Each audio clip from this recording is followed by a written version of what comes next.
보수의 시선. 구독과 좋아요는 저에게 큰 힘이 됩니다. 오늘 쭉 말씀을 들어보니까 대통령실의 김현지 실장을 방어하라는 지침을 아마 확실하게 받고 나오셨다는 생각이 듭니다. 그런데 뭐 정쟁을 한다 이런 얘기를 하셨는데 왜 김현지 실장이 출석해야 되는가 세 가지 이유가 있습니다. 첫 번째, 1급 공무원은 고위공직자입니다. 대통령실 1급 공무원의 신상이 베일에 가려 있는 것은 아마 우리 정부 역사상 처음일 것입니다. 어느 학교를 나왔는지도 모르고 어떠한 경력을 가졌는지도 불확실합니다. 이런 거는 고위공직자의 굉장히 자세로서는 적절하지 않을 뿐만 아니라 무엇을 감추려고 하는지 국민들로부터 의혹을 살 수밖에 없습니다. 고위공직자의 인적사항은 투명해야 됩니다. 그런데 기본적인 인적사항조차도 대통령실에서 공개하지 못하는 것은 그 기본적인 인적사항, 합격력에도 무언가 우리가 의혹이 있을 만한 것이 있다는 의심을 가질 수밖에 없습니다. 그러니까 한간에는 김현지 씨가 무슨 이번 정권의 블랙 요원이 아니냐 이런 얘기들까지 나돕니다. 두 번째, 김현지 씨는 권한 남용 의혹이 있습니다. 이미 아시다시피 강선우 장관 후보자가 굉장히 인사청문회에서 논란이 되었을 때 강선우 의원에게 직접 전화를 해서 사퇴할 것을 종용했다는 얘기들이 있습니다. 한겨레신문에서 보도되었죠.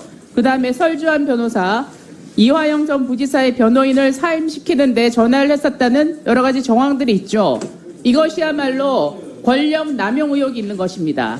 일개 비서관이 이러한 행동을 했다는 것은 본인이 인사를 가지고 좌지우지했다는 의혹이 될 수도 있습니다. 따라서 청와대 비서관이 인사를 개입하고 본인이 이것을 의원에게 전달하고 이런 역할을 했다면 반드시 국민들 앞에 나와서 검증 절차가 있어야 된다고 생각합니다. 세 번째는 과연 김현지 실장이 1급 공무원이 될 자격이 있는가? 이러한 자격 여부에 대해서 이 인사가 타당한가에 대한 것은 검증도 필요하다고 생각합니다. 왜냐하면 우리나라 대통령실의 고위공무원이 이렇게 여러 가지 증거 은폐 의혹까지 가지고 있는 사람이 대통령실의 고위공직자가 될 수 있는가? 국민들은 이거 받아들이기 어려울 겁니다.